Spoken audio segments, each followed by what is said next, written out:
지난주에 그분이십니다. 네, 최 목사님 나오셔서 말씀 전해 주시겠습니다.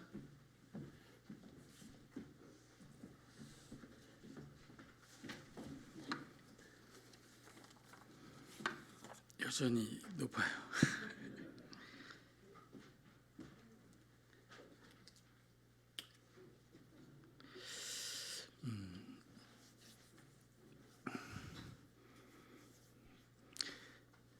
찬양대가 그렇게 찬송했어요. 여러분이 하늘에 속한 성도들이라고. 제가 아멘 했습니다. 하늘에 속한 사랑하는 성도님 여러분, 한 주 잘 평안하게 지내셨죠? 반갑습니다. 사랑하고 축복합니다. 예, 우리 한번 기도하죠. 예, 기도하겠습니다.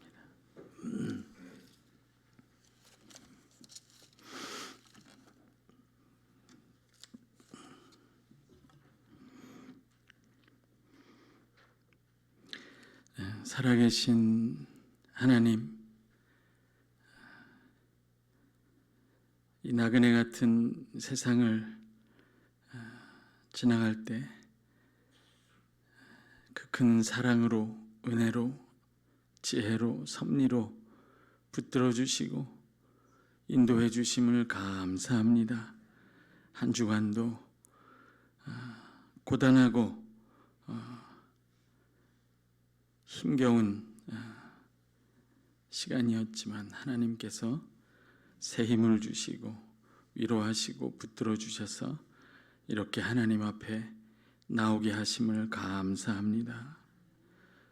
다 함께 모인 하늘에 속한 성도된 우리가 모인 이 자리가 우리 아버지 보좌 앞이 되게 해 주옵소서.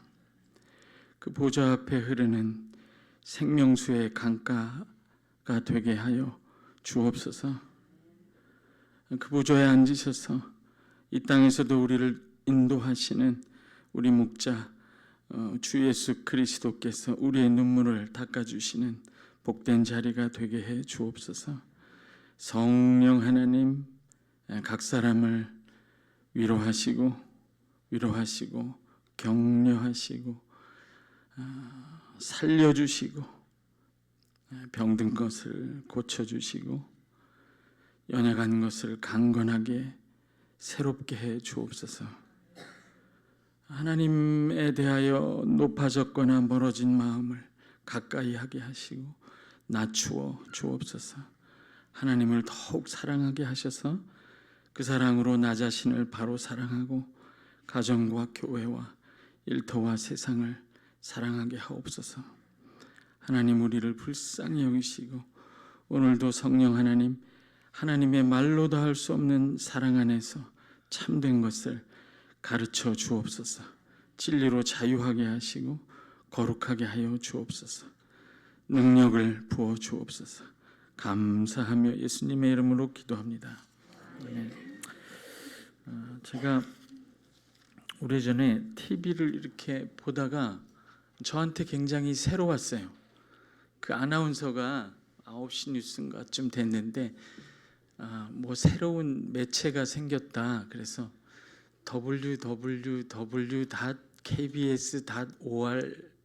뭐 이렇게 너무 새롭더라고요. 인터넷이 처음 생기고, 그래서 저도 그 노트북에다가 그 옛날 얘기죠. 그 www 쳐보고 이렇게 하니까 되더라고요. 새로운 세계가 열리더라고요. 그리고 나서 얼굴책이죠. 페이스북 뭐 이런 것도 생기고, 우리 젊은 사람들은 이게 얘기 상관없죠. 별스타그램, 인스타그램도 생기고 SNS라는 게 생겨서 이렇게 많이 자기 사생활도 공유하고 정보도 공유하고 그렇게 한참 우리가 정신없이 지냈는데, 요즘에 얘기를 들어보니까 청년들이요 SNS를 떠난다고 하더라고요. 더 이상 보고 싶지 않다는 거예요. 자기는 알바해야 되고 어렵게 뜻밖의 청년들이 어려운 청년들이 많거든요. 어렵게 사는데 인스타그램이나 이런 데 SNS 올라오는 것들은 뭐 아주 비싼데 좋은 데 가서 자랑이죠. 그것을 보고 상처를 너무 많이 받고 비교가 되고 괴롭다는 거예요. 그래서 차라리 안 보는 청년들이 많다. 그래서 지금 페이스북에서 여러분 뭐 관심이 없을지 모르겠지만 페이스북에서 인스타로 젊은 사람들은 많이 옮아갔고 또 인스타도 안 한다고 해요. 이제는 더 짧은 거 뭐 이렇게 틱톡이나 릴스나 관심이 없으시군요. 저는 젊은이들을 많이 대하니까 그래서 열심히 SNS 한다고 쫓아갔는데 아직 이제 40, 50대는 페이스북에 남아 있고요. 이 아이들은 멀리 갔고 아예 그것도 안 하는 젊은이들이 많다. 그래서 이제 어떻게 소통해야 될 거냐 저는 그 고민을 하는데 어쨌든 그게 보기 싫은 거예요. 남 자랑하는 게. 저는 본문하고 관련 없는 예화는 안 듭니다.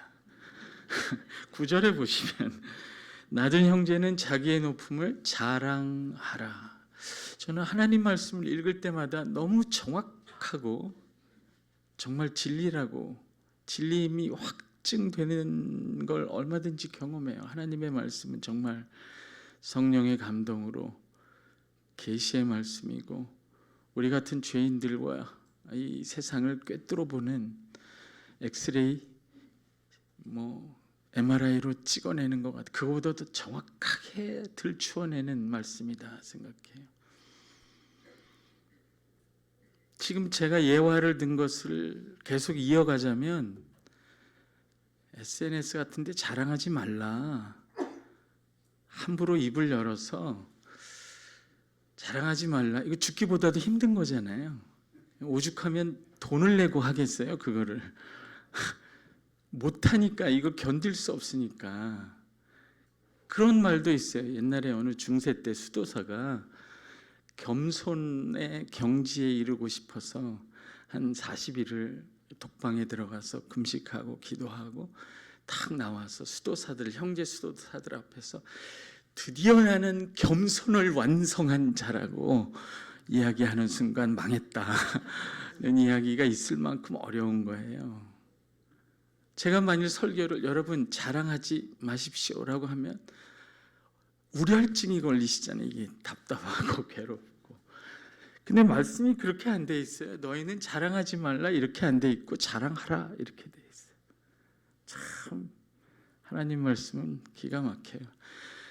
자랑을 할 수밖에 없고 자랑하는 것 자체가 잘못된 게 아니에요. 무엇을 자랑하느냐? 무슨 동기로 무슨 목적으로 자랑하느냐가 문제겠죠. 그래서 하나님 말씀이 우리에게 가르치는 진리는 우리를 구속하지 않고 자유하게 해요. 그리고 제자리에 들어가게 만들어줘요. 금욕주의나 이런 것들은 안 그렇죠. 사랑을 할 수밖에 없잖아요. 사람은 뭔가를 사랑해요. 그게 돈이든 집이든 자기 자신이든 어떤 사람이든 자식이든 우상이든 하나님이든 인간은 사랑을 할 수밖에 없는 존재예요. 그런데 사랑을 하다가 무수히 상처를 받거든요. 그런 가요가 나오잖아요. 난 사랑 안 해. 가능해요?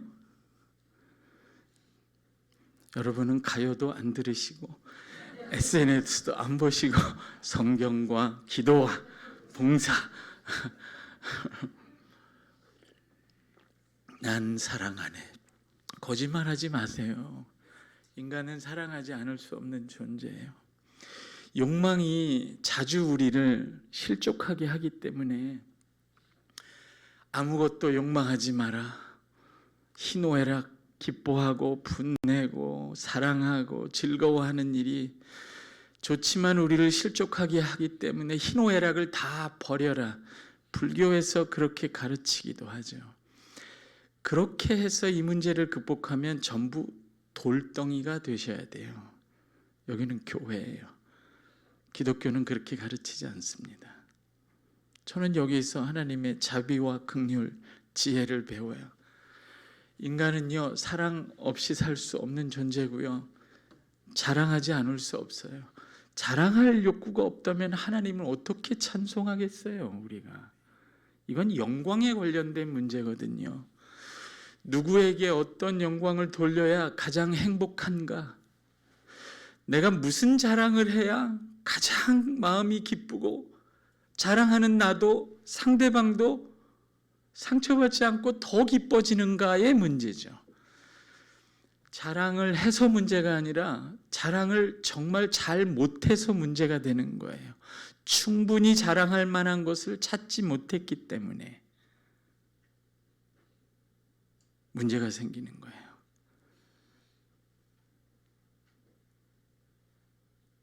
여러분, 동창회에서 밴드 모임 같은 거 만들면요, 한 6개월이면 폭파됩니다.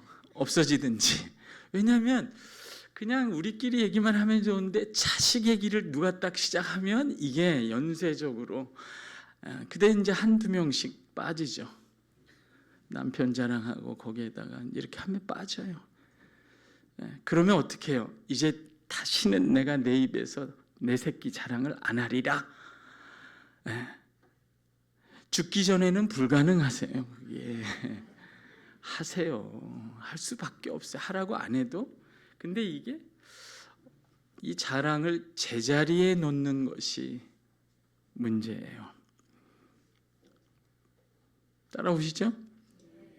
따라오시지 못할 일이 없어요. 너무 우리 얘기이기 때문에. 그래서 여기는요, 이게 절이 아니에요. 내 욕망을 다 지워버리는 곳이 아니에요, 여러분. 하나님이 우리를 인간으로 만드셨어요. 돌덩이로 만드신 게 아니라 욕망을 따라가다 상처받고 상처 주고 좌절하면 욕망을 버리면 되는 게 아니라 그 욕망이 하나님의 뜻 아래서 제자리를 찾도록 평강을 얻고 지혜를 얻어서 그걸 제자리에 두셔야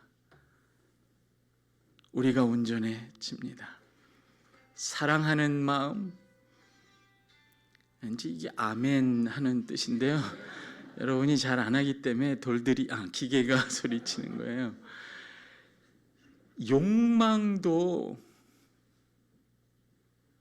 사랑도 자랑하고 싶은 마음도 인간의 조건이에요.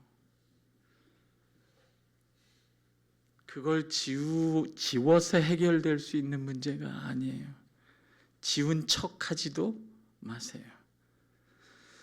욕망할 것을 욕망하고 바른 동기로, 바른 목적으로, 바른 대상을 욕망하는 것은 좋은 것입니다. 사랑도 마찬가지예요. 잘못된 대상을 잘못된 동기로, 잘못된 방식으로, 잘못된 목적으로 사랑하기 때문에 문제가 되지, 사랑할 수 없다면 사람이 아닌 거예요. 자랑도 마찬가지입니다. 이걸 어떻게 제자리에 갖다 놓느냐 하는 것이 문제예요. 야고보서 2장을 보면 이런 문제들이 계속 나옵니다. 이걸 다 찾아볼 수는 없어요. 그러면 길어지죠. 싫어하시잖아요. 제가 대신할게요. 2장에 보면 예배하는데 아주 빛나는 옷, 영광의 다른 말이에요. 모두가 다 빛나는 하나님을 바라볼 수밖에 없고 그러려고 모인 예배 자리에서 자기가 빛나는 옷을 입고 오는 거예요. 저는 어렸을 때 그런 가족도 봤어요. 11시에 예배를 시작해서 모두가 일어나서 전능한 이렇게 만군의 여호와 하나님, 전삼위 하나님을 찬송할 때 들어오시는 가족이 있었어요. 가죽 옷을 입고 왕과 왕후와 왕의 자제들이 저 중앙으로 와가지고 꼭 5분 후에 오는데 앞에 앉으세요. 예, 전능왕 오셔 들어오세요. 이렇게 가지고 앉으세요. 공장을 한 2개 운영하셨는데 목사님이 아무 말도 안 하시더라고요. 저는 그게 이상했어요, 어렸을 때. 근데 신학교에 가서 그 장대현 교회 목사님이 조만식 장로님인가요? 예배 드릴 때 10분 늦게 오셨는데 거기 서 계시라 그랬대요. 하늘에 속한 거룩한 성도들이 예배하는데 장로님 늦으셨지. 민족의 지도자지만 거기 서 계시라고. 거기 그렇게 함부로 앞으로 왔다 갔다 할 곳이 아니라고. 그래서 이게 바른 거구나. 그땐 왜 그랬지? 그런 생각을 한 적도 있어요. 야고보서 3장에 보면 너희가 독한 시기와 이 세상에 가장 가득한 것 중에 하나죠. 네가 나를 놔두고 1등을 해? 내가 먼저 회사에 왔는데 네가 먼저 진급을 해? 내가 아무리 그리스도인이지만 참기가 너무 어렵다. 독한 시기와 다툼으로 거기서 나오는 자랑하는 말을 하지 말라. 그것 때문에 시험에 든다. 그런 이야기를 경고합니다. 3장이에요. 그런 일은 교회에서도 얼마든지 생깁니다. 말이 중요한 게 아니라 그 말이 나오는 동기가 이미 시험에 든 나뉜 마음일 때 그 말은 얼마든지 교회를 깨뜨리고 상처를 주고 시험에 들게 하죠.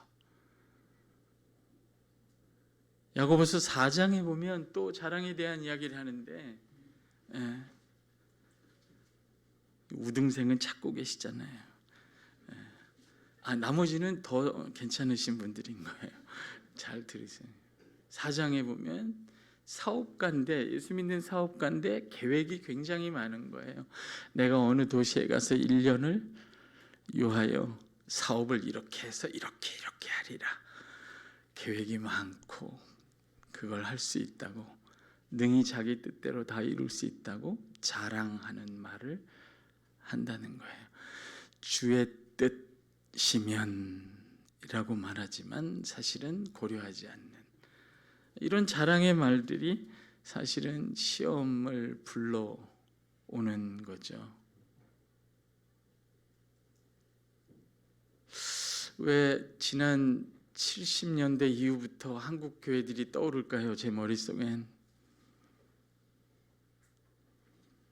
우리는 무엇을 자랑하며 살아왔던가요? 그래서 그 자랑 때문에 시험에 든 교회들과 성도들이 얼마나 많았나요?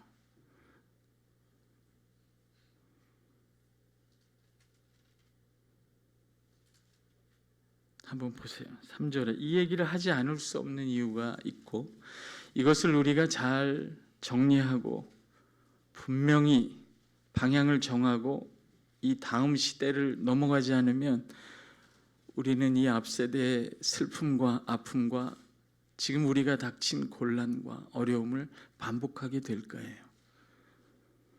9절을 한번 다시 보시면 낮은 형제는 자기의 높음을 자랑하라 했습니다. 이걸 쉽게 휙 읽으면 오해할 수도 있어요. 많은 설교자들이 그렇게 설교하죠.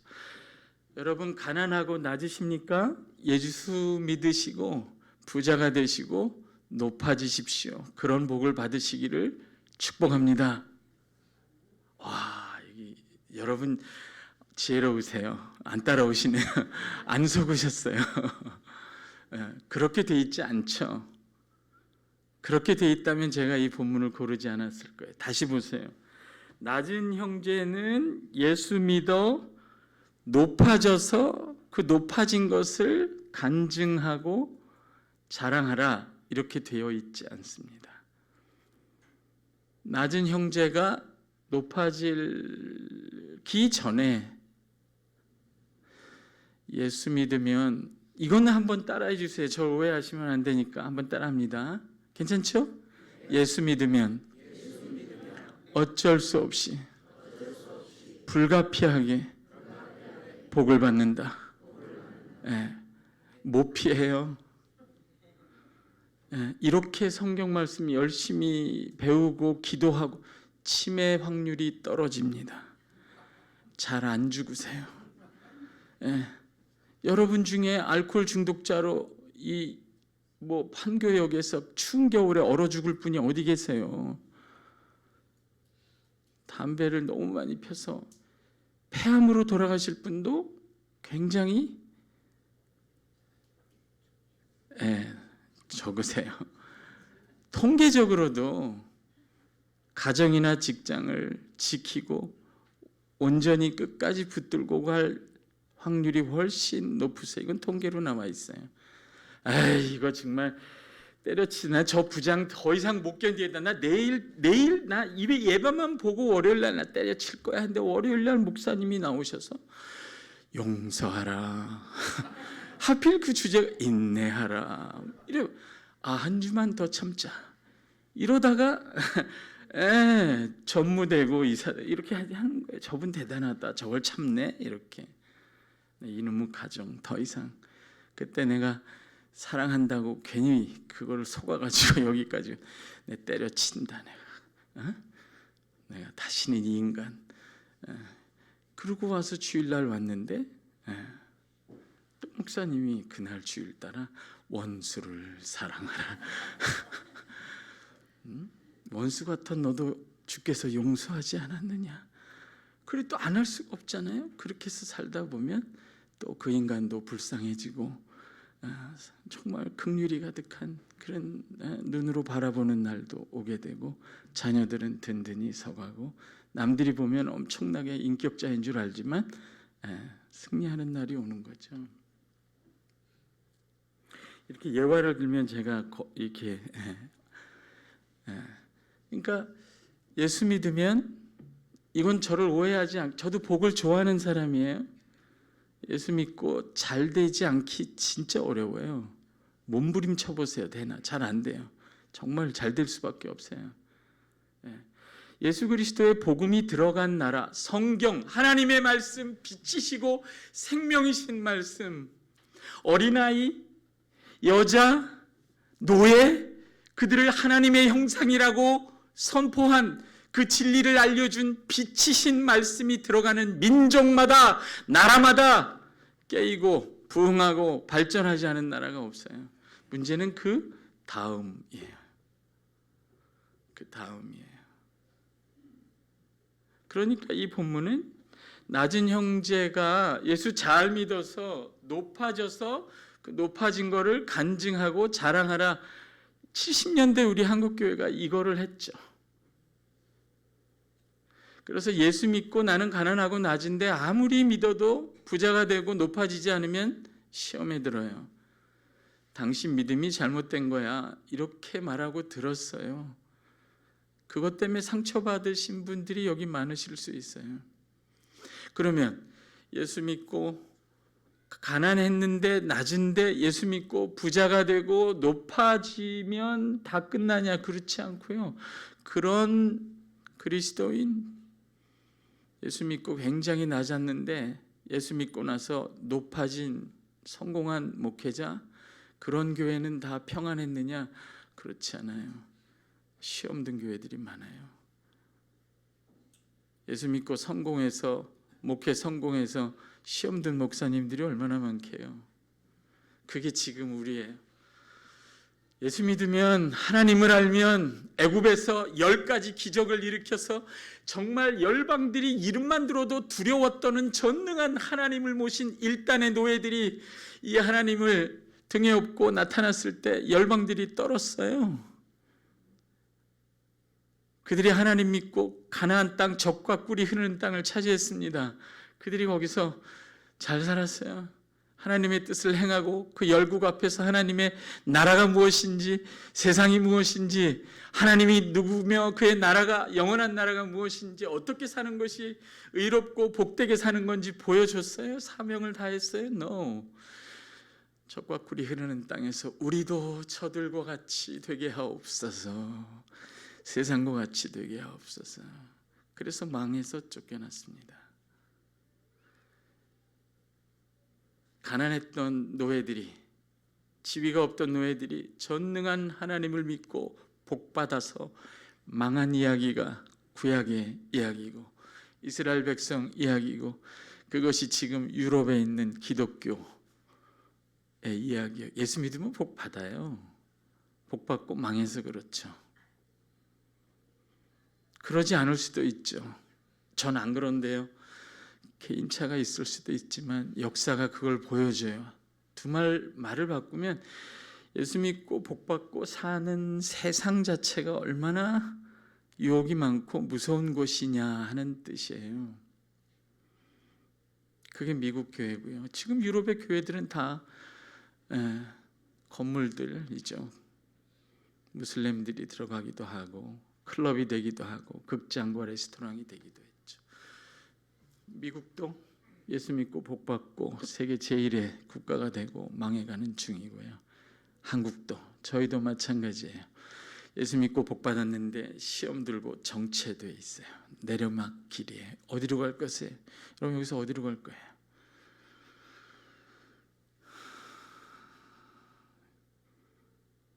이거는 단순한 한 번의 설교라기보단 우리가 가야 할 길을 정확히 알고 방향을 잡는 계기라고 할 수 있습니다. 지금 한국 교회는 저예요. 한국 교회가 저고, 우리들은, 많은 교회들은 시험에 든 교회들이죠.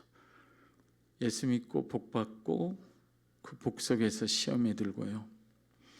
예수 아무리 믿었는데 복을 못 받아서, 높아지지 않아서, 부요해지지 않아서 시험에 들고요. 그러니까 예수 잘 믿었는데 시험에도 들고, 예수 잘 믿어서 잘 됐는데 시험에 들고, 예수 잘 믿었는데 잘 안 돼서 시험에 들고, 그래서 잘 돼서 시험에 들고 잘 안 돼서 시험에 드는 거를 보고 또 시험에 들고, 이렇게 총체적으로 예수 믿고 성공한 목회자가 9시 뉴스에 나오잖아요. 세상 사람들의 손가락질을 왜 받아요? 복 자체, 또 저를 그런 눈으로 보시면 안 됩니다. 저 목사님은 복을 싫어하는 모양이야? 아니요. 저도 복을 싫어하는 사람이 어디 있어요? 제가 아까 말씀드렸잖아요. 하나님은 만복의 근원이시고요. 인간은 복 없이 살 수 없습니다. 재물이 있어야 되죠. 건강해야 되고 하나님이 길을 열어주셔야 되고, 이건 복이죠. 제가 말씀드렸듯이 어쩔 수 없이 받는 복이에요. 하나님 백성이 받는 복이란 말이죠. 그런데 왜 그게 문제가 될까요? 두 가지 문제가 있어요. 생육하고 번성하여 온 땅에 충만하라. 그건 하나님의 창조 명령이고 복이고 그것 자체는 아무 문제가 없습니다. 그러나 생육하고 번성하는 이 세상 자체가 자동차의 휠이 휘어진 것처럼 달릴수록 다른 방향으로 가는 구조적인 죄와 죽음 아래, 하나님 없는 허무 아래 놓여 있는 곳이라서 우리가 그 복을 들고 뛰어들어가도 더러움과 썩어짐과 허무함에 휘말리기가 너무너무 쉬워요. 그게 9절에서 10절입니다. 10절, 11절 한번 다시 같이 읽어볼까요? 10절, 11절. 야고보서 1장 10절에서 11절 함께 읽어봅시다. 부한 형제는 시작.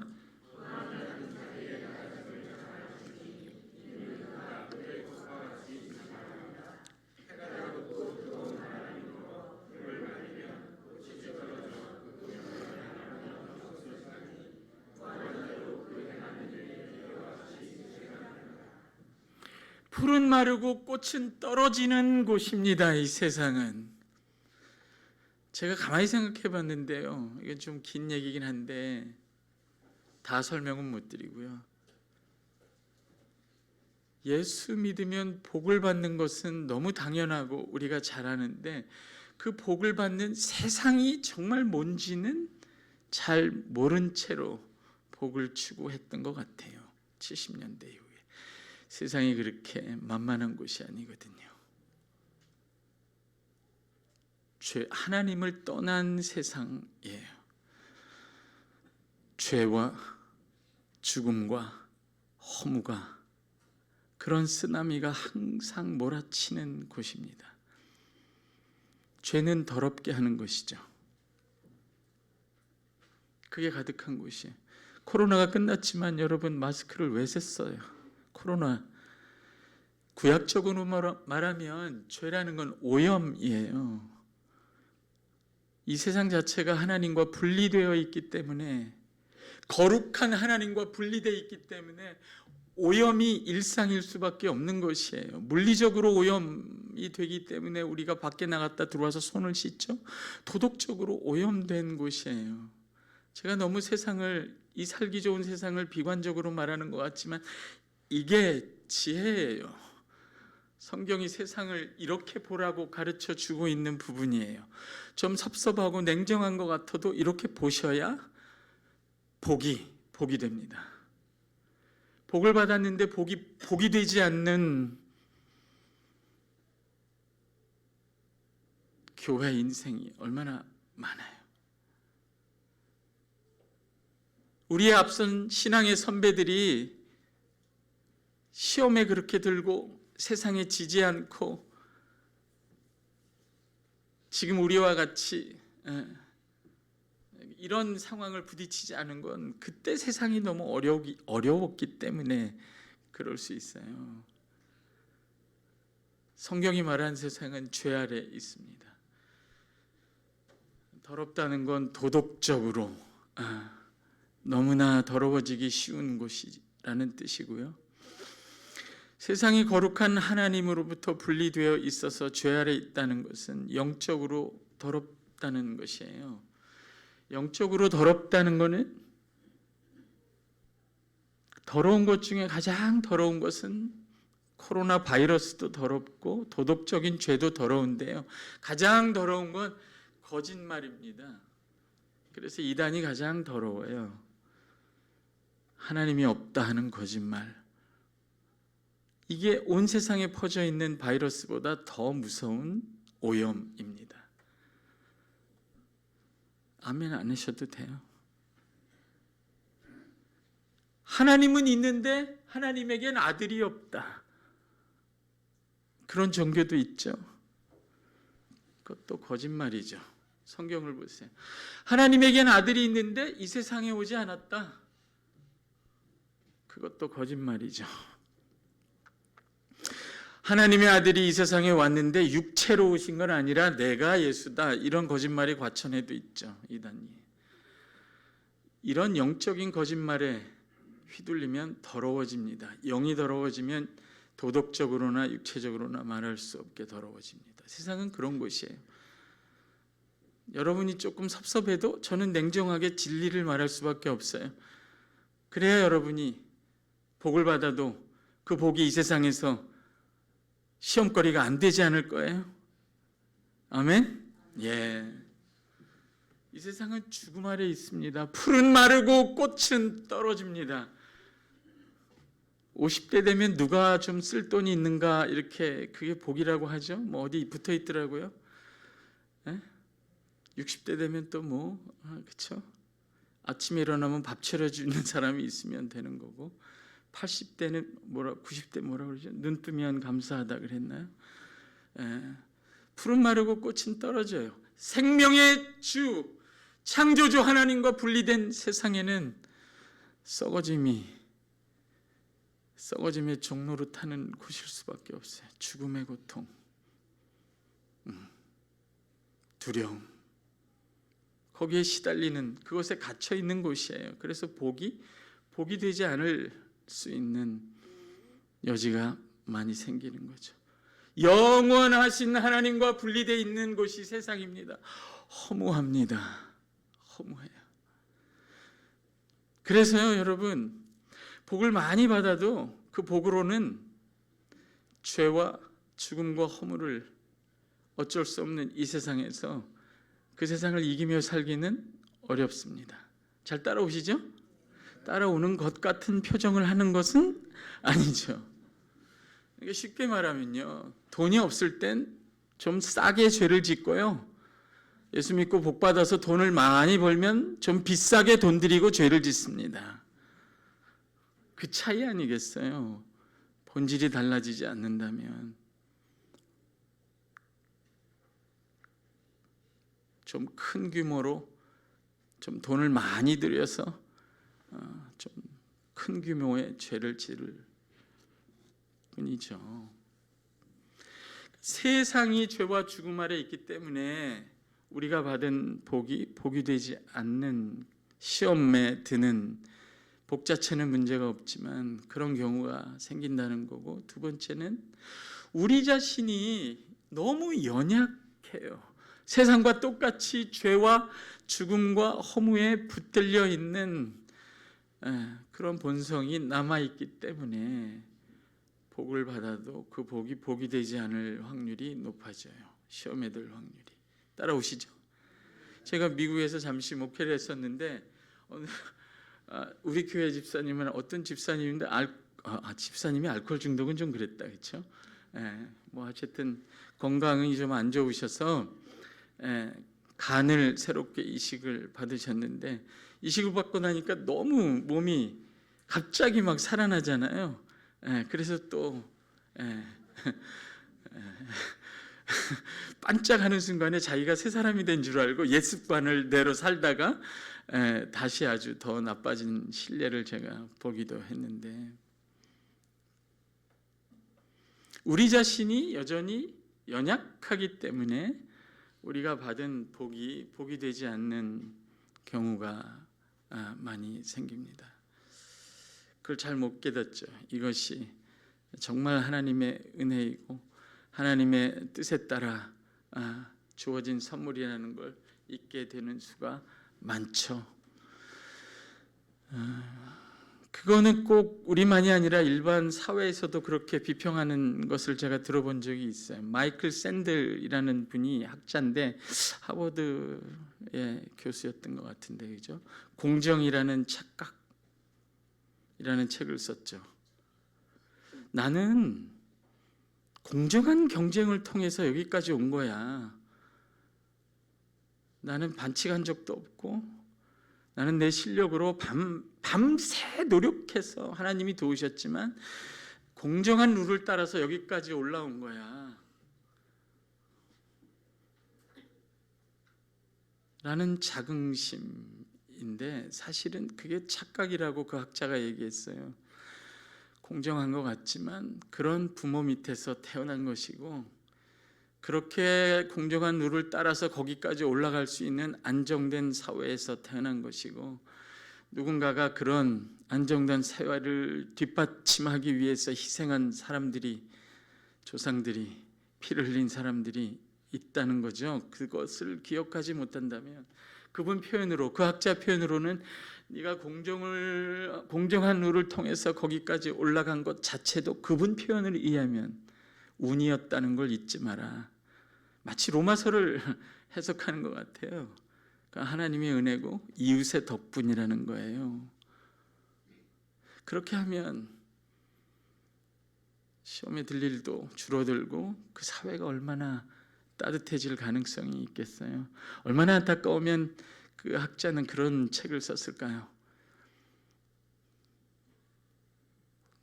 공정이 전부인 것 같은 사회에서 그것만 지키면 된다는 사회의 이면을 폭로한 것이죠.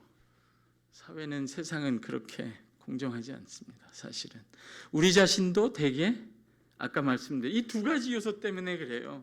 그래서 9절에 10절에서 11절에 이 세상 자체가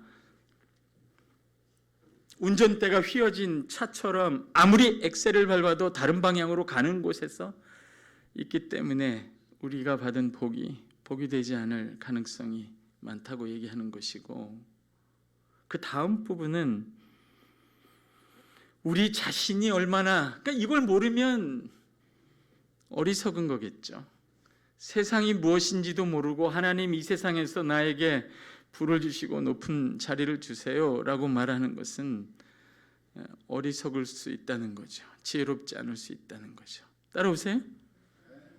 제 톤이 너무 이렇게 잠자기 좋은 톤은 아니죠? 3층 천으로 가실 땐 저를 데리고 가주세요. 저도 외롭습니다. 그 다음 구절을 한번 보세요. 13절, 14절, 15절, 16절 한번 보세요. 한번 읽어볼까요? 다 같이? 13절, 14, 15, 16 시작.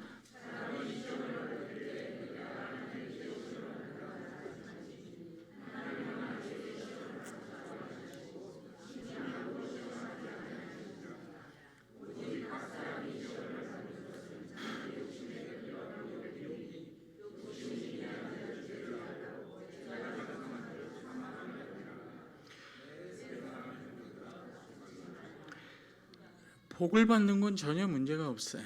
예수 믿고 낮은 자리에 있다 높은 자리에 가는 것도 문제가 없는데, 세상이 더럽고 썩어지고 허무한 곳이라는 사실, 그런 광풍에 내가 매일 휘둘리고 있다는 사실을 모르면 어리석은 사람이고 지혜가 없는 게 돼요. 그러면 시험에 들고 인내하기 어려워진다는 이야기예요. 또 하나는 그런 복을 받는 우리가 얼마나 연약한지 그걸 깨닫는 것이 지혜라고 이야기하는 거죠. 그래서 13절부터 보면 14절 보면 각 사람이 시험을 받는데, 그거는 이거 가끔 그런 얘기해요. 자기가 어떤 시험을 당했는데 이게 함부로 얘기할 수 없어요. 어떤 목적으로, 어떤 이유 때문에 그 사람이 시험 받는지 우리가 단언할 수 없습니다. 이유가 없이 하나님의 섭리 가운데 하나님의 영광을 드러내기 위해서 그럴 수도 있고요. 그건 우리가 판단할 수는 없어요. 그러나 그걸 통해서 하나님이 무엇을 이루어 가시는 것은 분명하죠. 그러나 이렇게 말하지는 말라는 거예요. 하나님이 날 시험하셔, 이렇게 말하지는 말라는 거죠. 하나님이 나를 이 시험에서 구원할 능력은 없어. 지난주에 얘기했습니다. 아마 날 사랑하지 않는 모양이야. 그 오해라는 거죠. 오해예요. 여러분, 시험 들었을 때 가장 하지 말아야 될 게 뭐냐면, 하나님은 날 사랑하지 않으셔. 그러면 가슴에 손을 얹고 생각해봐요. 내가 예수를 믿는 사람인가? 하나님이 그 아들을 나에게 주셨나 안 주셨나, 이거 확인해 보셔야 돼요. 자기 아들을 아끼지 않고 주신 하나님이 왜 날 사랑하지 않겠어요? 그러니까 날 사랑하지 않아서 내가 이 고난을 당하는 것은 아닙니다. 아멘. 하나님이 능력이 없으세요? 그럼 무능한 아버지세요? 그러면 그게 의심스러우면 하늘을 쳐다보세요. 나무를 쳐다보고 창조주, 없는 것에서 있는 것을 만드신 하나님이에요. 그러면 능력도 있으시고 날 사랑하시는데 왜 이 고난을 허락하십니까? 라고 물으시면 저는 몰라요. 저도 모르겠어요. 그러나 그 두 가지는 아닌 거예요. 그걸 오해하시면 마귀가 이 세상을 통해 우리를 시험하는데 마귀의 원하는 대로 생각하고 그 목적이 달성되는 거예요. 시험 중에 가장 하지 말아야 될 거, 하나님께로부터 멀어져 가는 것이에요. 그게 지혜가 없는 것이에요. 이해는 안 되지만 왜 아버지도 능력이 있으면 날 도와주고, 능력이 있는데 사랑하지 않으면 못 도와주겠죠? 사랑하는데 능력이 없으면 못 도와주겠죠? 따라오시죠? 근데 둘 다인데 왜 안 도와줘? 그걸 섭리라고 하죠. 합력해서 선을 이루실 겁니다. 이것도 아멘이. 그걸 의심할 수는 없어요. 이해는 안 되지만 하나님께 더 가까이 나아갈 때 지혜로운 인내가 되는 줄로 믿습니다. 그러니까 하나님한테 따지시든지, 심하게 얘기할게요. 심하게 하면 안 되겠구나. 온갖 섭섭함과 투정과 심한 말 하시더라도 하나님의 옷깃을 부여잡고 매달리고 싸우셔야 돼요. 뒤로 물러서는 순간 그 시험을 준 마귀의 뜻대로 됩니다. 시험의 목적은 여러분으로 하여금 하나님을 오해하게 하고 하나님에게서 멀어지게 하는 것이에요. 그래서 욥이 시험을 견딘 사람의 전형이에요. 욥이 알았어요. 자기가 왜 이런 시험을 당하는지, 왜 이런 고난을 당하는지 이유를, 목적을 몰랐습니다. 아무것도 이해가 안 돼요. 근데 욥이 잘한 거는 하나님의 멱살을, 이것까지 가려고 하진 않았어요. 이거 심하게 표현은 그런 거예요. 붙들고 따졌어요. 여러분, 욥이 정말 착하고 아주 아름답고 단정하게 인내하신 줄 아세요? 지금 여러분 표정처럼 집에 가면 안 그러시잖아요. 벽장에 가서 이러실 수가 있는데 교회에서는 그럴 수가 없잖아요. 욥도 그랬어요. 생각해 보세요. 아이고 하나님, 나 한 줌밖에 안 되는 먼지 같은 나를 괴롭혀서 당신에게 유익이 뭡니까? 이렇게 따지셨어요. 불경해 보이세요? 차라리 내가 나은 날 죽이시지 그러셨어요. 왜 이렇게 오래 두셨다가 죽이세요? 이게 거의 이게 인내로 쳐주는 거예요. 하나님이 이것도 따라해보세요. 이것도 인내다. 네, 나를 용서하자. 그러신 적이 없나 봐요. 그것도 인내예요. 하나님이 그것도 인내로 쳐주는 거. 왜 인내냐면, 성공적인 인내냐면 하나님의 사랑을 의심하지 않았어요. 하나님을 의심하지 않고 하나님과 붙들고 싸웠다는데 초점이 있는 거. 멀어지지 않았어요. 싸웠을지언정. 아멘. 이게 지혜로운 거예요. 그런데 그 두 번째, 그 밑에 보면 13절에 보면 15절까지 나오죠. 제가 이거를 연구하다가 사람이 사실 이건 좀 다른 경우죠. 자기의 욕심에 따라 이끌려, 아까 말했죠. 예수 믿고 복을 받았는데 이 세상 자체가 더럽고 썩어지고 허무한 죄와 죽음과 허무에 휘말리기가 너무 쉬워요. 여러분, 갑자기 여러분에게 500억이 생겼다고 해보세요. 지금 여기 있기가 좀, 담임 목사님에게 전화하고, 목사님 여기 이태리인데요, 해변인데 제가 비행기표 보냈으니까 오세요. 이렇게 하기가, 물론 이 교회 얘기는 아니고 이 교회는 그런 분도 없으시라고 생각해요. 그럼 500억도 포기하세요. 아예 그런 예가 없는 걸로 할 테니까. 갈등이 되시나요? 허무한 데 빠지기 쉬워요. 제가 실제로 들었어요. 그때 몇 년 전에 부동산 값 엄청나게 뛸 때, 하루아침에 막 5억, 10억씩 뛸 때, 부동산 얘기하니까 눈이 초롱해지시는 것 같은 이상한 느낌을, 5억, 10억씩 뛸 때 강남에서 막 20억, 30억 뛰고 날 때 금요 기도회 때 사람이 확 줄었대요. 기도할 일이 이제 별로 없는 거죠. 강남이에요. 큰 교회예요. 거기도 그런데요. 어디로 갔을까요? 그분들은 금요 예배 때, 금요 철학 기도 때, 기도회 때 어디가 계실까요? 이게 확인해 볼 수도 없고, 그죠? 아, 기도원에 가셨구나. 그렇게 생각합시다.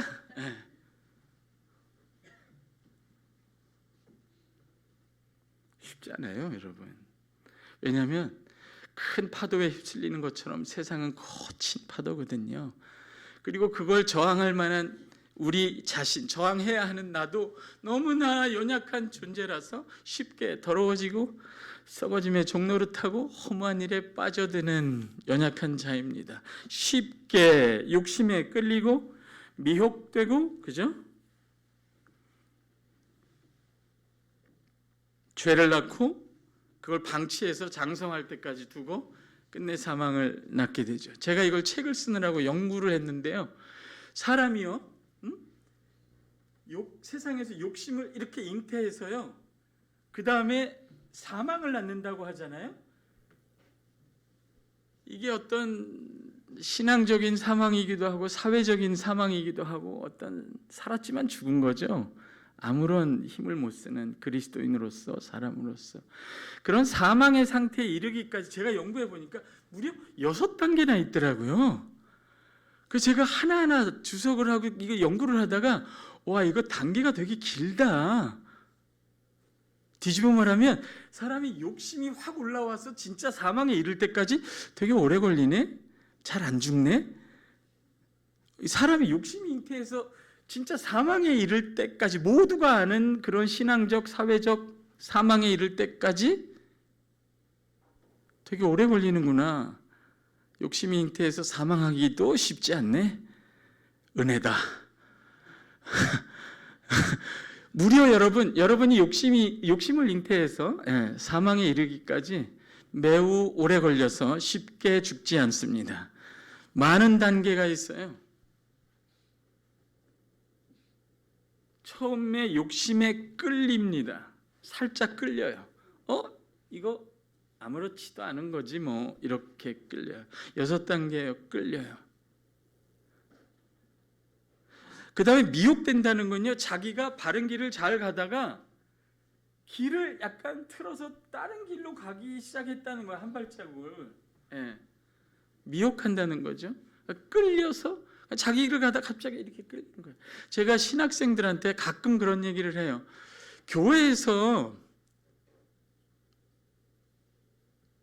복사기에서 복사할 때 A4 용지 하나, 너의 용도, 사적인 용도로는 A4 용지 하나도 쓰지 마라. 그 A4 용지 하나가 프린터가 되고, 그 프린터가 컴퓨터가 되고, 컴퓨터가 자녀가 되고 집이 되고, 나중엔 교회 전체가 됩니다. 교회를 사유화하게 돼요. 그게 갑자기 시작되는 게 아니에요. 교회를 사유하다가 이걸 내 자식이 아니면 절대로 물려주지 못하겠다고 하는 데까지, 그러다가 신문에 나고 많은 공정밖에 없는 청년들에게 교회 이미지를 실추시키는 그런 큰 일이 되기까지 여러분 오래 걸려요. 처음엔 A4 용지 한 장으로 시작해요. 이게 얼마나 큰 일입니까? 복을 받았는데 하나님의 이름을 온 세상 앞에서 떨어뜨리고 세상 사람들에게 욕을 먹게 되면, 복을 받았지만 우리도 시험에 들고 세상을 시험 들게 하지 않겠어요? 그들이 왜 우리를 보고 하나님의 이름을 부르겠어요? 이게 여기가 우리가 와 있는 곳이라서 아파도 이 얘기를 해야 합니다. 들어주시겠어요? 여러분도 많이 상처 받으셨을 것 같아요. 예수 믿고 복 받는 게 문제가 아니에요. 그건 쉬워요. 어떻게 보면 그 다음이 문제죠. 그걸 우리가 해결해야 되는 거예요. 아멘. 또 오해할까 봐 제가 이렇게 하고 넘어가겠습니다. 여러분, 예수 믿고 복 많이 받으시기를 주의 이름으로 축복합니다. 했어요. 저는. 오해하지 마셔요. 복 받은 다음에도 승리하시기를 축복합니다. 그 얘기를 하고 싶은 거예요. 욕심에 끌려 미혹돼서 잘못된 길을 가다가 그 다음에 그거를 그냥 처음엔 끌려가다가 그 다음에 잉태한다는 말인데, 잉태한다는 말은 술람바노라는 말, 내가 끌어안는 거예요.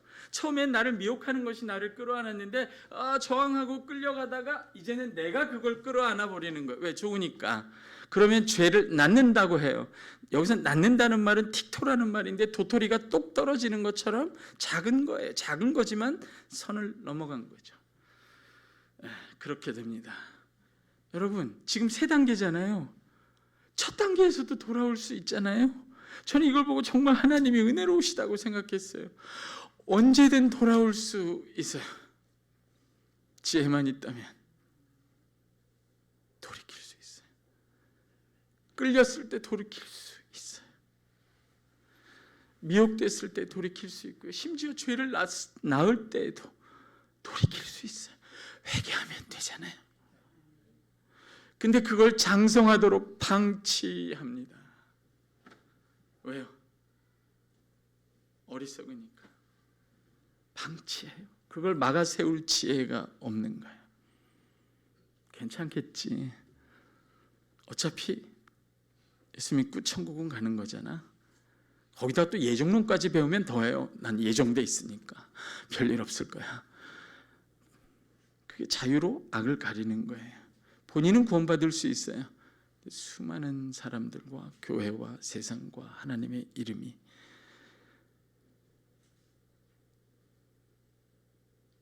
더럽혀지죠.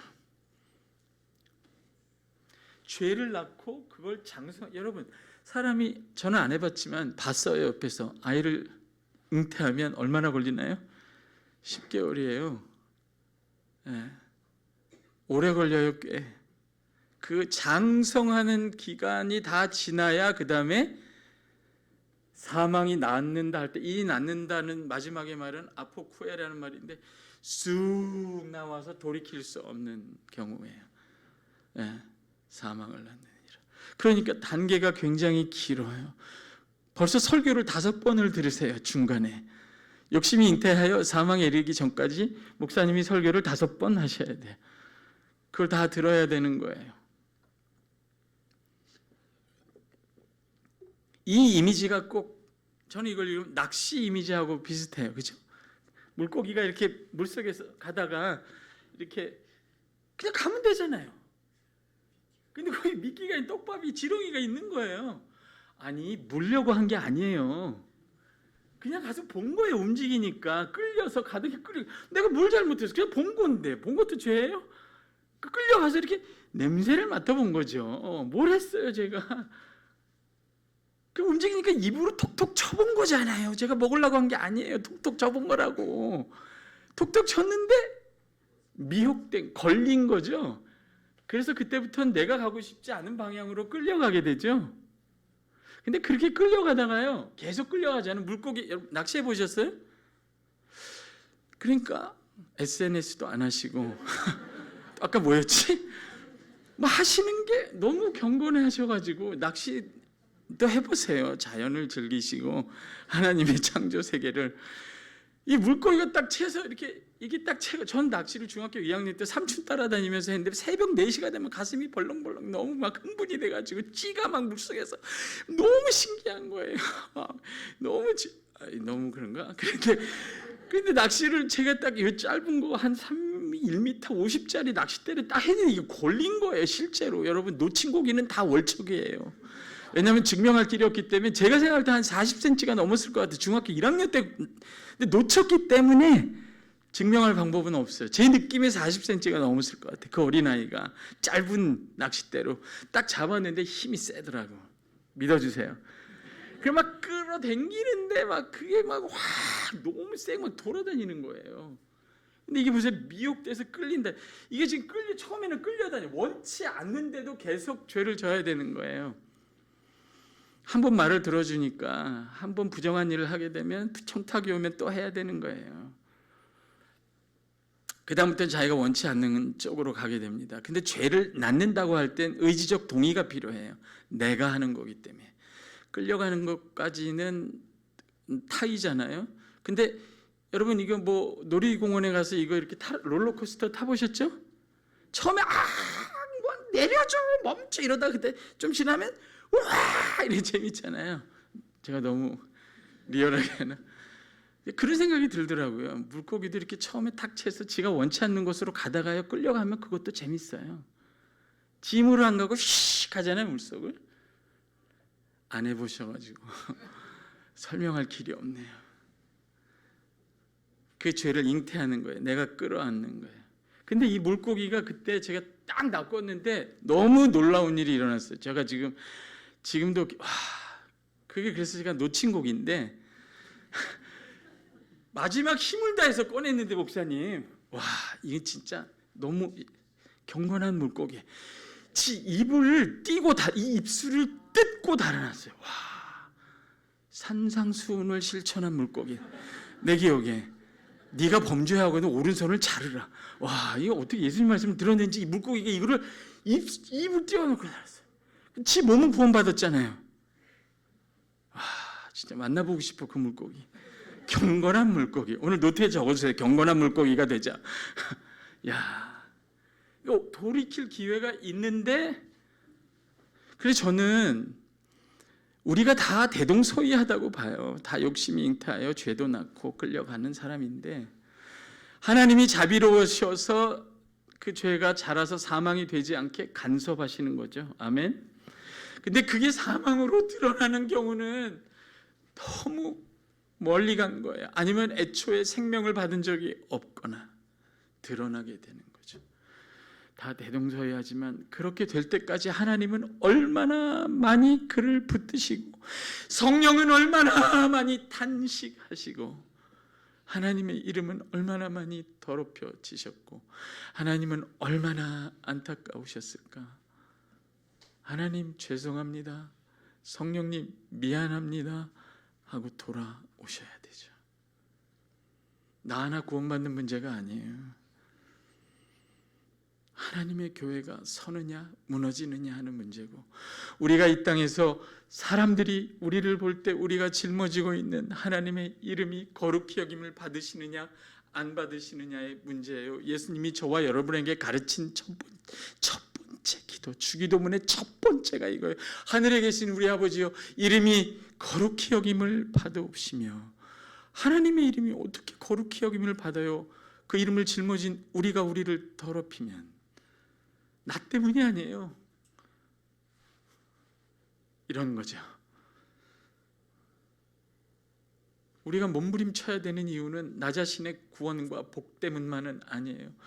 내가 짊어지고 있는 하나님의 영광, 내가 짊어지고 있는 하나님의 이름, 그것을 불러야 하는 열방, 사람들, 하나님 때문이에요. 이것을 이해해 주시고 성령님께서 이 마음을, 하나님의 이름과 영광에 대한 뜨거운 마음을 여러분에게 주시기를 주의 이름으로 축복합니다.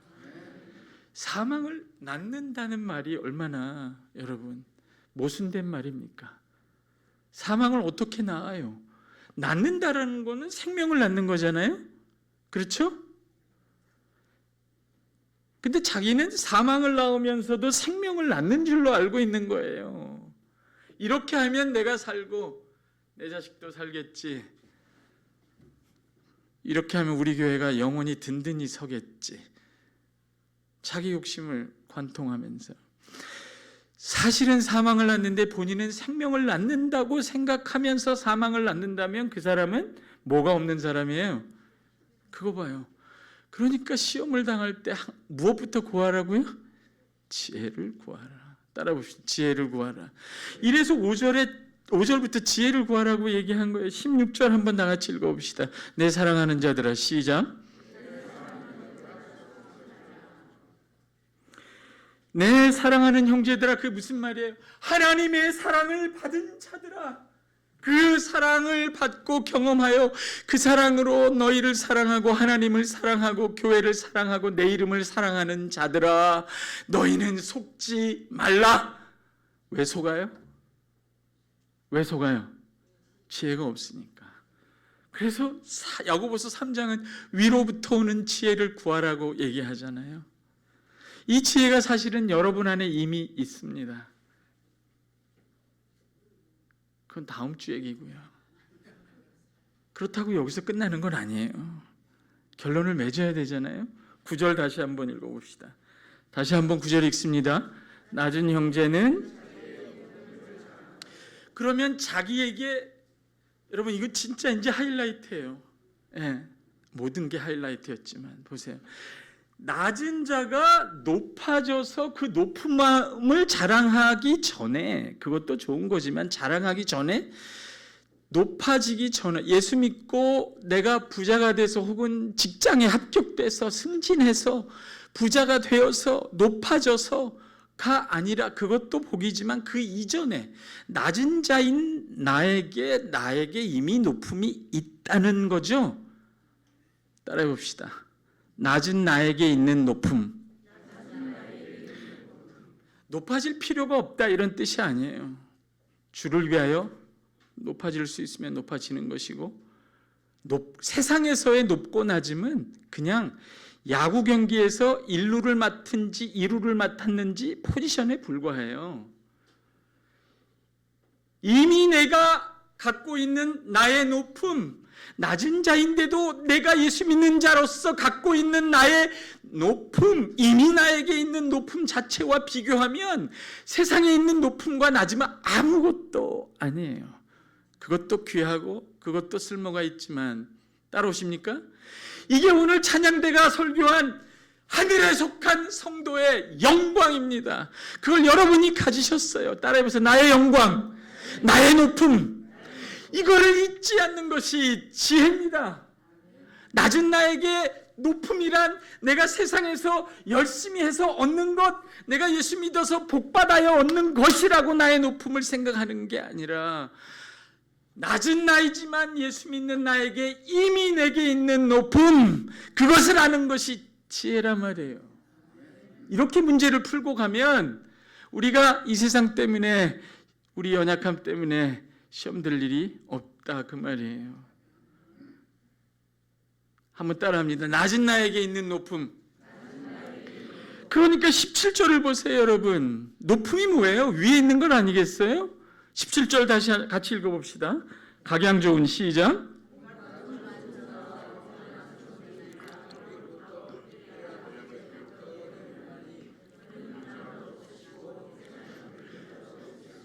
진짜 온전한 선물 위로부터 내려온다고 얘기했어요.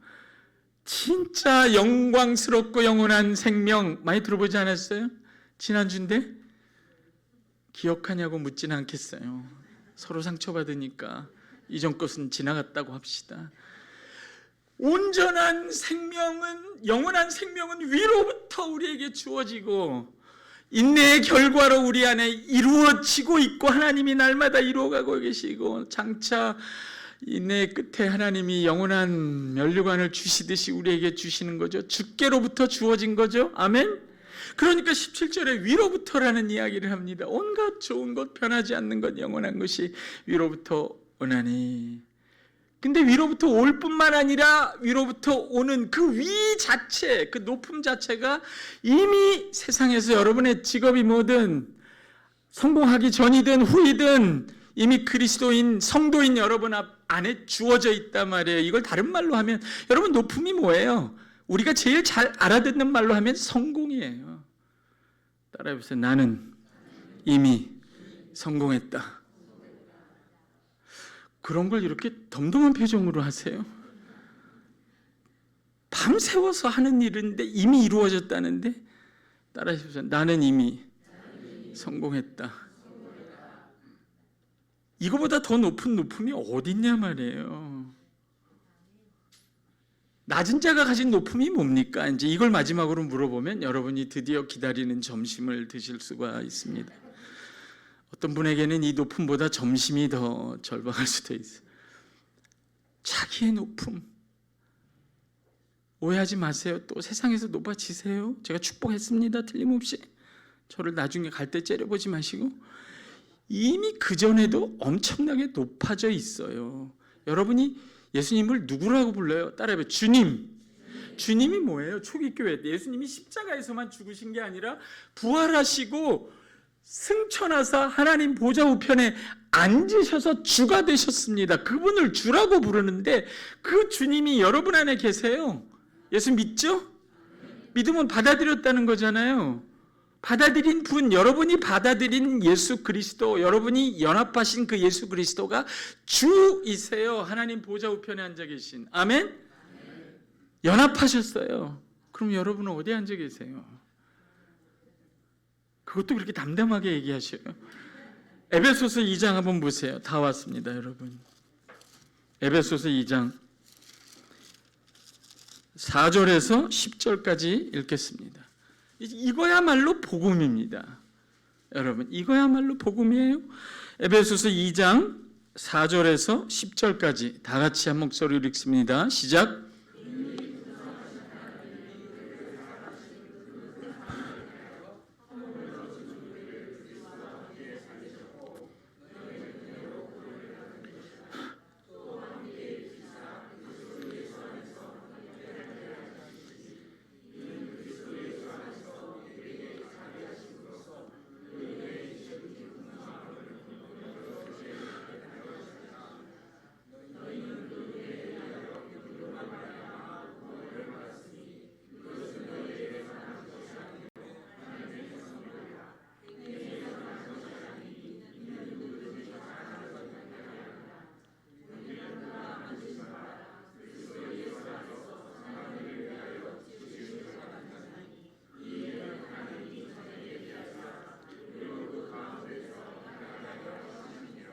놀라운 말씀이에요, 여러분. 8절에 하나님의 선물 따라해 봅시다. 하나님의 선물 받으실 거예요, 말 거예요?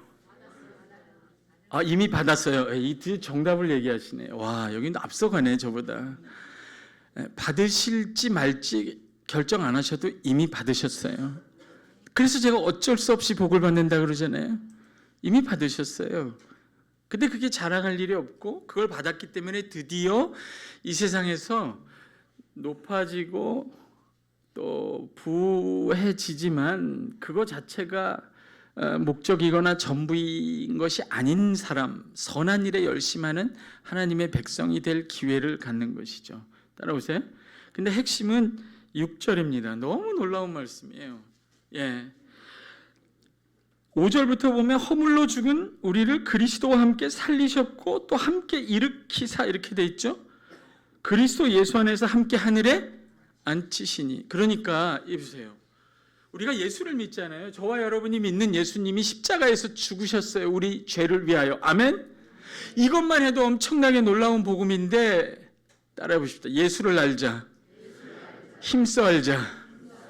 여러분, 예수 믿고 복을 받는 것이 아니라, 그것도 복이지만 다시 할게요. 예수 믿고 복을 받는 게 아니라 예수가 복이에요. 예수 믿고 복을 받는 게 복음이 아니라, 그것도 복음이지만 과장하는 거예요. 제가 예수 믿고 복을 받는 게 기쁜 소식, 복음이 아니라 예수님이 복음이에요. 그 증거가 여기 있는 거예요. 이리로 가셔야 되는 거예요. 아멘. 예수가 복인 이유, 기쁜 소식인 이유, 하나님의 선물인 이유가 뭐냐면 첫 번째, 그가 우리 죄를 위하여 죽으셨잖아요. 근데 이거는 내가 설명 안 해도 여러분 들을 기회가 많아요. 그가 우리를 위해서 죽으셨을 뿐만 아니라 우리를 죄에서 해방하셨을 뿐만 아니라 이 세상 전체가 갇혀있는 더러움, 죄에서 우리를 꺼내셨을 뿐만 아니라 부활하셨습니다. 여러분, 죽음을 이기신 부활 생명이 여러분 안에 있습니다. 이것도 이렇게 담담하게 하면 죽음을 이긴 부활 생명이 있어요. 이 세상은 죽음 아래 있는데 그 세상에 들어가서 사는 여러분 안에 세상을 이긴, 죽음을 이긴 부활 생명이 있습니다. 연봉이 10억인데 10억 원어치 정관장을 드시면 부활 생명이 생겨요? 드셔보시든가. 이미 부활 생명이 생겼어요. 여러분 안에 부활 생명이 있습니다. 아멘. 안 기쁘세요? 이 선물을 안 받고 주여 연봉 10억을 주셔서 내가 5억으로는 정관장을 먹고 5억으로는 비타민을 혼자 다 먹겠습니다. 이렇게 하실 거예요. 어느 게 더 쉬워요? 막판에 이렇게 따져서 미안합니다만 답답해서 그래요. 십자가도 놀라운 복음인데요. 그 동일한 예수님이 여러분에게 죽음을 이긴 부활 생명으로 계신다는 사실을 붙드세요. 아멘. 근데 이거보다 더 좋은 게 있어요. 이러니까 정말 제가 부활하신 분이 그러면 빈 무덤에 앞에 서 계셨어요? 부활하셔서 어디로 가셨어요? 하늘로 올라가서 하나님 보좌 우편에 앉으셨어요. 해봅시다. 하나님 보좌 우편에 앉으셨다. 여러분 날마다 그러죠. 그리스도와 죽고 함께 죽고 살고 거기까지만 하세요. 왜? 그렇죠. 이해가 되죠? 그리스도와 함께 죽고 함께 살았으면 함께 하늘도 올라가는 게 맞죠? 예수 믿으세요? 세례 받으셨어요? 연합하셨죠? 그러면 부활까지는 주님과 함께 있는데 예수님이 죽고 부활하시고 하늘로 올라가실 땐 헤어지셨어요? 세례는 연합이에요. 못 끊어요. 그럼 여러분 어디로 가신 거예요? 부활 생명을 가지고 이미 그리스도는 이미 하나님 지금 어디 앉아 계세요? 끝까지 이런 담담한 표정으로 하나님 보좌 우편에 앉아 계세요. 그러면 여러분은 어디 앉아 계세요? 지금 한샘교회 건물 어디 앉아 계세요? 하나님 보좌 우편에 앉아 계신 거예요. 여러분 잘 보세요. 제가 돈 많이 들였어요. 이거 헬라어 공부하느라고. 거저 알려드릴게요. 6절 끝에 보면 앉히시니 이렇게 돼 있죠. 그 헬라어로 아우리스트라는 형인데 이미 잘 들으세요. 이미 일어났고 지금도 그렇고 앞으로도 완결될 일이에요. 이미 일어난 일이에요. 여러분이 예수를 믿었다면 그와 연합한 것이고 그분이 하나님 보좌 우편에 앉아 계시다면 여러분이 아파트 몇 층에 살든 상관없이 여러분은 하나님 보좌 우편에 앉아 계신 거예요. 아멘. 그래서 지극히 높은 성도라고 한 거예요. 하늘에 속한 성도라고. 이건 설교가 아니에요, 여러분. 팩트예요. 아멘. 그 여러분이 직장에 갔는데 믿지 않는 사장이 있는데 여러분은 만년 과장인데 직장에 회사에 문을 열고 들어갔는데 사장을 마주쳤어요. 누가 높아요? 그게 세상을 이기는 거예요. 그렇다고 또 인사도 안 하면 안 되죠. 세상에서 이기는 게 아니라 세상을 이기는 거예요. 세상에서 이겨도요, 잘 들으세요. 세상에서 복받고 이겨도 세상에 지면 지는 거예요. 세상에서 이기든 지든. 한국교회는 예수 믿고 세상에서 이기는 걸 가르치죠. 그러니까 애들이 수능 보면 교회 안 와요. 세상에서 이기려고. 세상에서 이겼는데 교회 안 나와요. 세상에 져버려요. 어떻게 이런 복음을 가르쳐요? 세상을 이기신 분의 복음을 받은 거예요. 비교할 수 없다고요, 여러분. 하나님 보좌 우편이 높아요? 대통령이 높아요? 계속 할까요? 그만해요? 얼굴 펴실 때까지 하고 싶어요. 나는 한 사람도 빠짐없이. 이게 복음이 아니면 뭐겠어요? 제가 지금 어떤 얘기로 예수님의 사역을 가지고 설명하는 거잖아요. 안 치셨어. 이미 거기 있고 거기로 가고 있는 중이에요. 아멘. 요한계시록 7장에 보면 장차 여러분이 어디에 도달하냐면 그 하나님 보좌 앞에 도달합니다. 거기 가면 누굴 만나는 줄 아세요? 예수님 옆에 있는 영광스러운 여러분 자신을 만나게 돼요. 이미 거기 있어요. 여러분보다, 성도보다 세상에 높은 존재가 있어요? 시험 들 일이 있어요? 직장에 갔는데 어떤 상사, 요번에 우리 아들이 말이야, 우연히 하버드에 시험을 봤는데 하버드 박사가 됐어. 그러면 여러분 뭐라 그래요? 축하해줘야죠. 너무 잘 됐다. 우리 애는 3개월 전에 세례받고 그때부터 하나님 보좌 우편에 쭉 앉아 있어. 그래, 그렇게 얘기해야지. 뭐가 싸움이 돼요, 그게? 에? 동네 마을에 딱 부딪혔더니 말 많은 아줌마가 아이고 이번에 김 집사님 교회 다닌다며. 근데 아들 남편이 과장이지. 우리 남편 이번에 전무이사가 됐대. 그럼 축하해요. 떡이라도 사줄까요? 우리 남편은 4년 전에 예수 믿고 세례받고 그때부터 하나님 보좌 우편에 쭉 앉아 계셔서 안 내려와요. 그렇게 얘기하셔야죠. 어느 게 높아요? 여러분, 성도보다 높은 존재는, 잘 들으세요. 성도보다 높은 존재는 세상에 존재하지 않아요. 저도 성도인데 더 올라갈 곳이 없어서 내려가다가 목사가 된 거예요. 좀 더 섬기려고 내려가다가 어쩔 수 없이 교수가 된 거고. 안 믿으시네.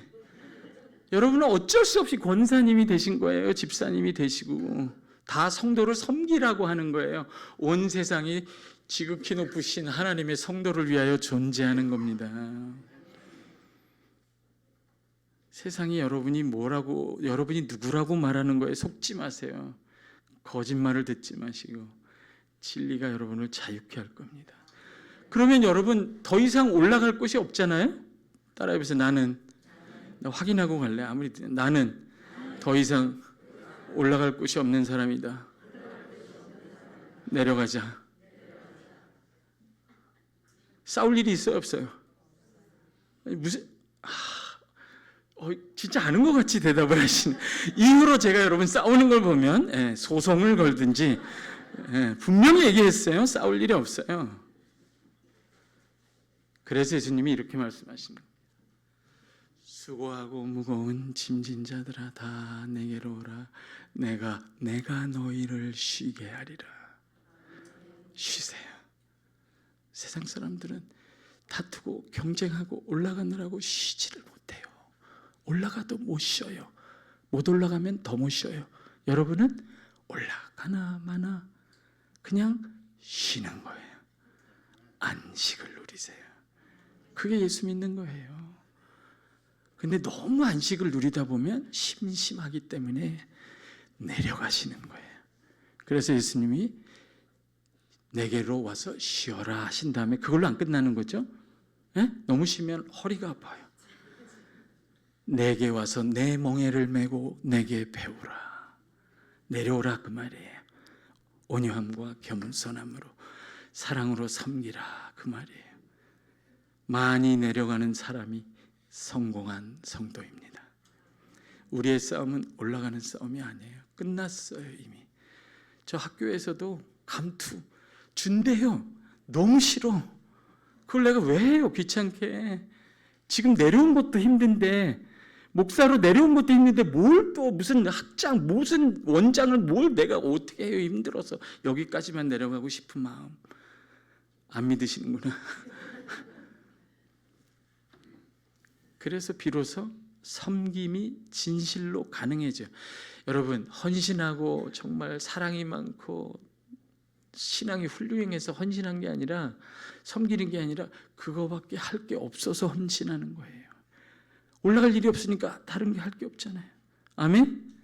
이렇게까지 얘기하는데, 제가 아침 여기 앉아서 설교 이제 그만할 거예요. 예. 이렇게 접으면 희망이 생기잖아요. 서서평 선교사가 생각나더라고요. 독일에서 태어나셔서 미국에서 계시다가 30 넘어서 간호사로 1900년대 초에 우리나라에 오신 여자 홀로 선교사님. 1900 초에 일제하에 일본 사람들에게 핍박받고 매맞는 우리 민족을 사랑한 선교사. 홀로 간호사인데 고아 13명을 데려다 길렀어요. 제가 얼굴을 못 들겠어요. 저도 학생들을 도와주려고 애를 많이 쓰지만, 소방 맞아 아들 낳아서 소방 맞아 집에 못 들어가고 쫓겨난 여자들 38명을 데려다 같이 살았어요. 자기는 처녀로 노처녀로 살면서 죽을 때 담요 하나 하고 성경책 하나 남겼어요. 너무 그분의 이름을 입에 올리기도 너무 부끄러워요. 사랑하는 하늘의 존귀한 성도 여러분, 세상에 속지 마세요. 여러분은 더 이상 올라갈 곳이 없는 하나님 보좌 우편에 그분과 함께 앉은 하나님의 선물을 받은 지극히 존귀한 존재예요. 복음을 따라 여러분 자신을 보세요.